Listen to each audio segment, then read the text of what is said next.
Assalamualaikum warahmatullahi wabarakatuh. Halo semua teman-teman.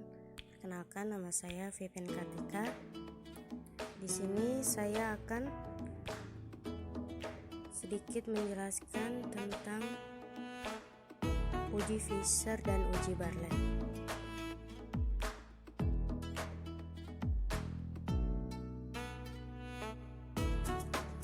Di sini ada pengertian homogenitas. Uji homogenitas berbeda dengan uji normalitas, meskipun sama-sama digunakan sebagai syarat dalam uji parametris. Tetap perbedaannya adalah jika uji normalitas diperlukan pada semua uji parametris, maka uji homogenitas tidak selalu digunakan. Uji homogenitas hanya digunakan pada uji parametris yang menguji perbedaan antara kedua kelompok atau beberapa kelompok yang berbeda subjeknya atau sumber datanya. Oleh karena itu, uji homogenitas diperlukan sebagai asumsi dari uji independen t-test dan uji ANOVA. Sedangkan pada uji regresi linear, homogenitas tidak diperlukan sebagai syarat sebab uji regresi linear tidak menguji perbedaan beberapa kelompok. Pengujian atau uji homogenitas bertujuan untuk meyakinkan bahwa sekumpulan data yang akan diukur memang berasal dari populasi yang homogen atau yang sama. Perhitungan homogenitas dilakukan peneliti saat ingin membandingkan sebuah sikap, intensi, atau perilaku atau variansi pada dua kelompok populasi. Kelompok populasi tersebut memiliki ciri dan karakteristik sendiri seperti usia, jenis kelamin, pendidikan, dan lain sebagainya. Di sini adalah langkah dalam uji Fisher. Uji Fisher digunakan hanya pada dua kelompok data. Langkah-langkah pada uji Fisher adalah tentukan taraf signifikansi atau A-nya untuk menguji hipotesis. A0-nya yaitu A1 kuadrat sama dengan A2 kuadrat atau variansi 1 sama dengan variansi 2 atau homogen. A1-nya yaitu A1 kuadrat tidak sama dengan A2 kuadrat, variansi 1 tidak sama dengan variansi 2 atau tidak homogen. Dengan kriteria pengujian, H0 diterima yaitu jika F hitung lebih kecil dari F tabel. Jika H0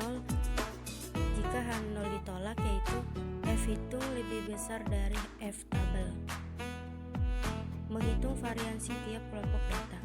Tentukan nilai F, yaitu F hitung sama dengan variansi terbesar dibagi variansi terkecil. Tentukan F tabel untuk taraf signifikansi A. DK1 sama dengan DK pembilang sama dengan NA 1 dan DK2 sama dengan DK penyebut sama dengan NB1. Ini ada satu contoh untuk menguji apakah produksi model A dan model B mempunyai variansi-variansi yang sama. Secara random diambil 4 buah model A dan 6 buah model B. Datanya adalah sebagai berikut. A yaitu 4, 7, 6, 6 dan B nya 5, 1, 3, 5, 3, 4 dengan mengambil tarif signifikansinya A atau A sama dengan 5%. Bagaimana kesimpulan penelitian tersebut?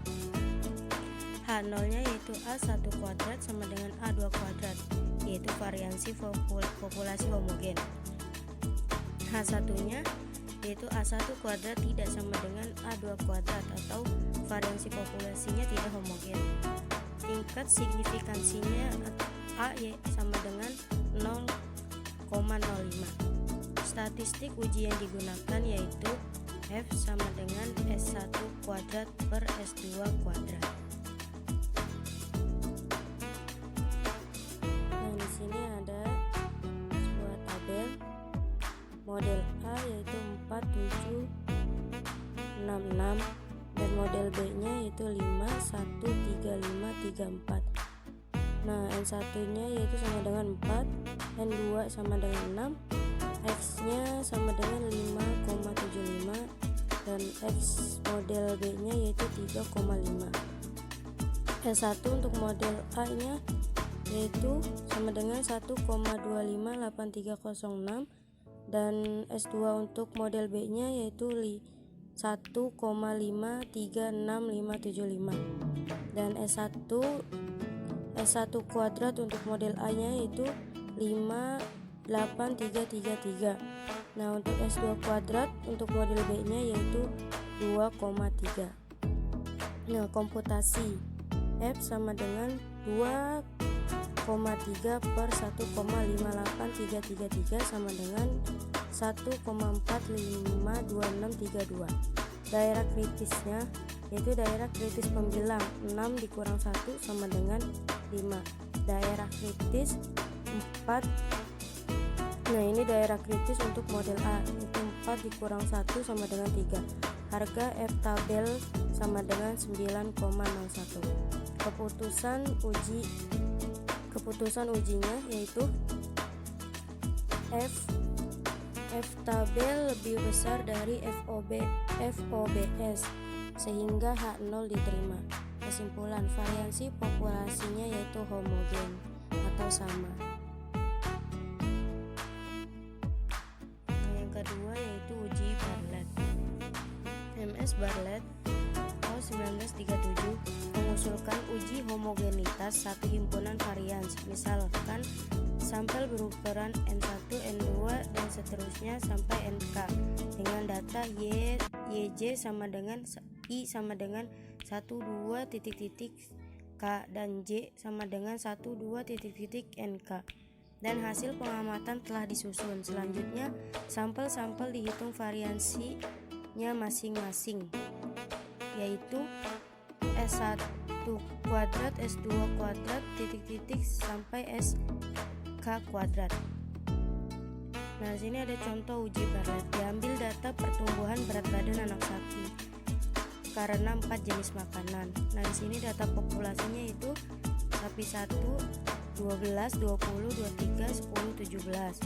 Sapi yang kedua 14, 15, 10, 19, 22.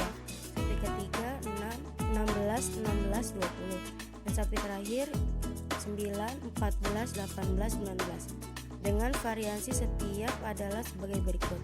S1 kuadratnya yaitu 29,3, S2 kuadratnya sama dengan 21,5, S3 kuadratnya sama dengan 35,7, S4 kuadratnya sama dengan 20,7.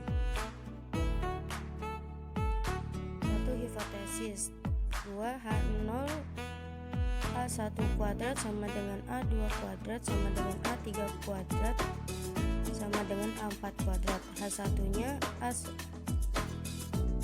kuadrat tidak sama dengan A2 kuadrat, tidak sama dengan A3 kuadrat, tidak sama dengan A4 kuadrat. Nilai signifikansinya atau A-nya yaitu 5%, berarti sama dengan 0,05. 4. Statistik pengujinya yaitu untuk mempermudah perhitungan, satuan-satuan yang diperlukan uji Bartlett lebih baik disusun dalam sebuah tabel sebagai berikut. Variansi gabungan dari 4 sampel di atas adalah S kuadrat sama dengan 4 diambil dari yang sapi tadi 29,3 ditambah 4 dikali 21,5 ditambah 3 dikali 35,7 ditambah 4 dikali 20,7 per 4 ditambah 4 ditambah 3 ditambah 3 sama dengan 26,6, sehingga log S kuadrat sama dengan log 26,6 sama dengan 0,1,4249 dan B sama dengan log S kuadrat sigma N1 kurang 1 sama dengan 1,4249 dikali 14, yaitu hasilnya sama dengan 19,9486, sehingga X kuadrat sama dengan min 10 B min sigma N min 1 log S1 kuadrat sama dengan 2,3026 dikali 19,9486 min 19,8033, yaitu hasilnya sama dengan 0,063. Nah, nomor kelima, jika nilai tabel jika A sama dengan 5% dari tabel distribusi J kuadrat dengan DK yaitu daerah kritis sama dengan 3, didapat X 20,95 dikali 3 yaitu sama dengan 7,81. 6. Daerah penolakan menggunakan rumus 0,063 lebih kecil dari 7,81, berarti H0 diterima, H1-nya ditolak. 7. Kesimpulan, A1 kuadrat sama dengan A2 kuadrat sama dengan A3 kuadrat sama dengan A4 kuadrat dengan A sama dengan 0,05. Berarti kesimpulannya populasi tersebut yaitu homogen atau sama. Sekian penjelasan dari saya. Terima kasih untuk teman-teman yang sudah melihat. Semoga apa yang saya sampaikan bisa bermanfaat untuk kita semua. Wassalamualaikum warahmatullahi wabarakatuh.